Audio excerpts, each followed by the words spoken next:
Hello, it's Jo Karen again. I'm going to talk with you today about section 2.3, the real numbers and the real number line. We'll start with some definitions of some sets. First of all, the natural numbers. The natural numbers are the same as the counting numbers, 1, 2, 3, 4, and so on. Continues in that order, in that manner. The whole numbers are just like the natural numbers except they contain 0, 1, 2, 3, and so on. And then we have the integers, which contain the whole numbers, and then they also contain the opposites of the whole numbers. Rational numbers cannot be listed. They are the set of all numbers that can be represented as fractions. Sometimes we'll see the rational numbers using this definition, P over Q, such that P and Q are integers and Q is not equal to 0. We don't want the denominator of any fraction to ever be 0 because it makes it undefined. An alternate definition of the rational numbers is the set of all numbers whose decimals either terminate or repeat. Some examples: 1/2, 1/3, and 3/4. We know that the number 1/2 can be changed to the decimal 0.5. This is a terminating decimal. 1/3 can be changed into 0.333 and so on, or we could say 0.3 bar. This is a repeating decimal.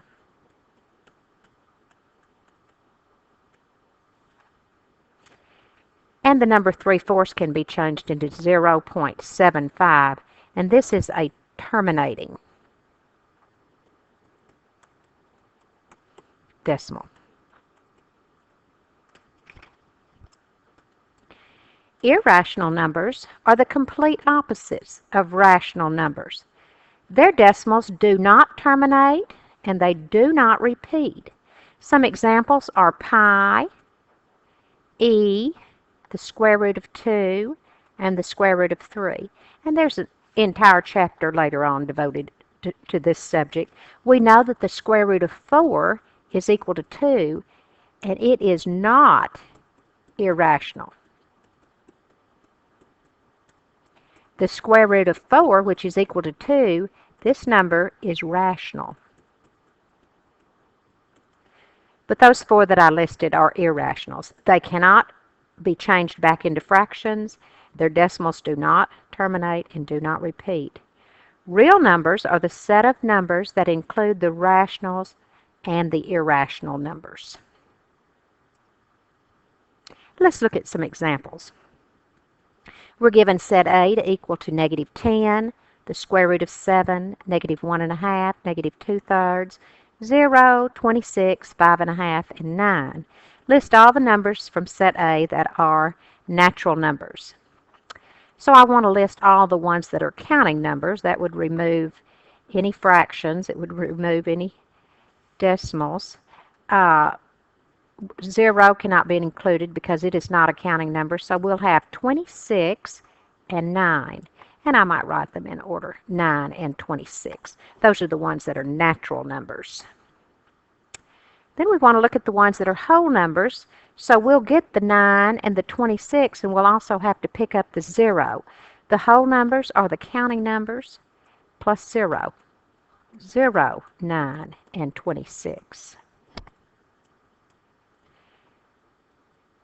And then we want to look at the ones that are integers.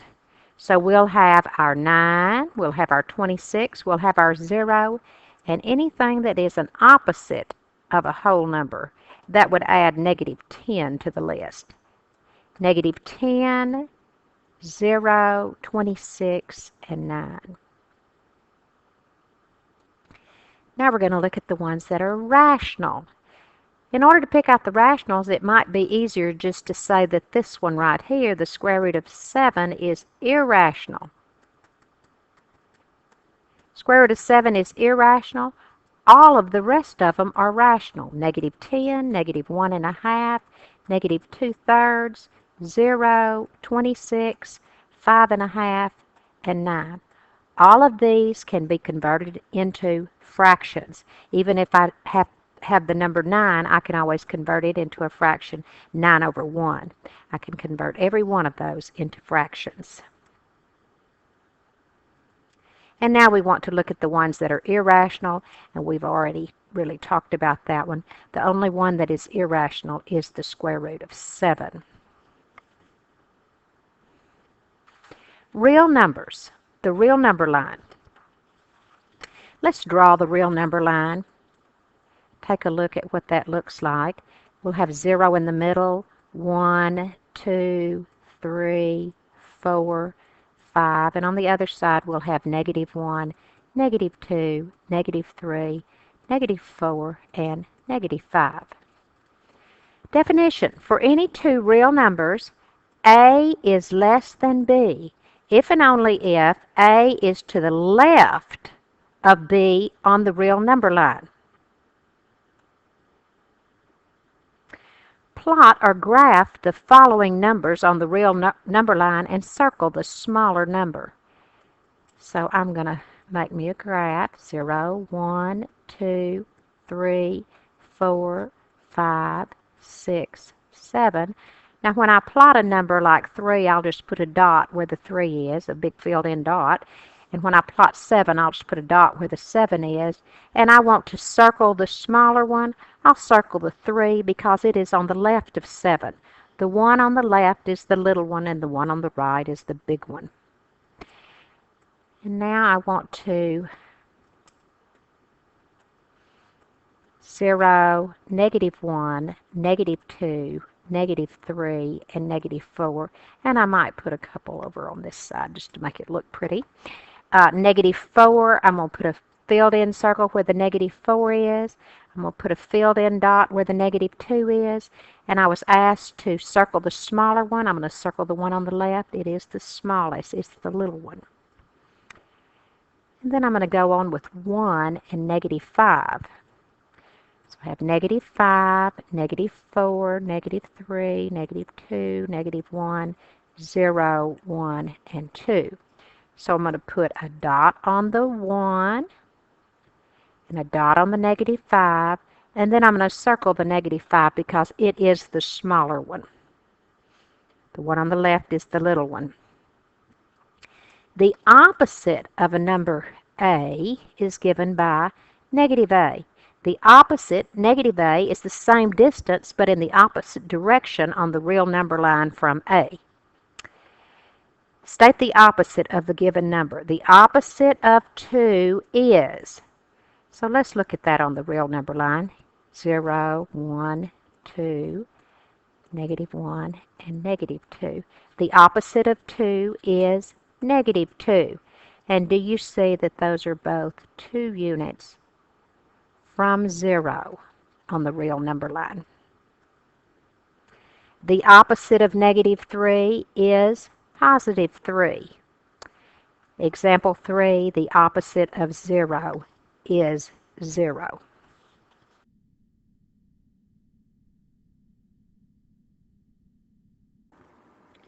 Now let's get the double negative rule. For any real number A, the opposite of negative A is positive A. The opposite of negative A is positive A. Find the opposites. Here we have example 1. The opposite of negative 10 is positive 10. Anytime you've got that double negative, it turns into a positive. Find the opposite of 6. The opposite of 6 is negative 6. Find the opposite of negative 7. The opposite of negative 7 is positive 7. And the opposite of 0 is 0. Definition: absolute value. The absolute value of a number, x, is the distance between 0 and x on the real number line. The absolute value of x is represented by the absolute value of x. We might say that the absolute value of 3 is equal to 3, and the absolute value of negative 3 is equal to 3, because they are the same distance from 0 on the real number line. Negative 1, negative 2, negative 3. They are both the same number of units from 0.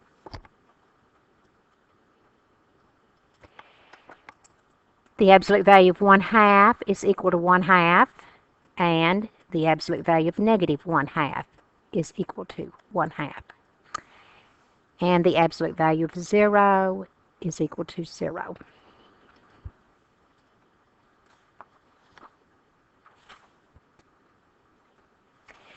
Evaluating expressions with absolute value. Evaluate the inside of the absolute value first. Then take the absolute value of the remaining expression. So we want to do the 8 minus 5 first. That's the inside of the absolute value bar. So we'll have the absolute value of 8 minus 5, which is 3, and the absolute value of 3 is equal to 3. The absolute value of negative 4 is 4. This is the opposite of the absolute value of negative 4, so we're going to keep the negative. The absolute value of negative 4 is 4. We started with a negative on the outside. We're going to finish with a negative. Evaluate what's inside the absolute value bars first. We have the opposite of 7 minus 5, which is 2. We know that the absolute value of 2 is 2, but the opposite of that would give us a negative 2 as our answer. If there is a negative sign outside the absolute value sign, keep the negative sign.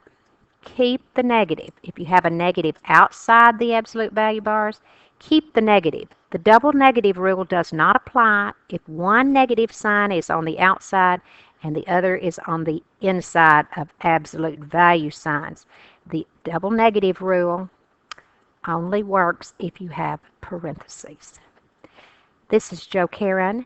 I want you to do the homework on section 2.3, the quiz on section 2.3, and I will be with you next time when you start section 2.4. Thank you and have a great day.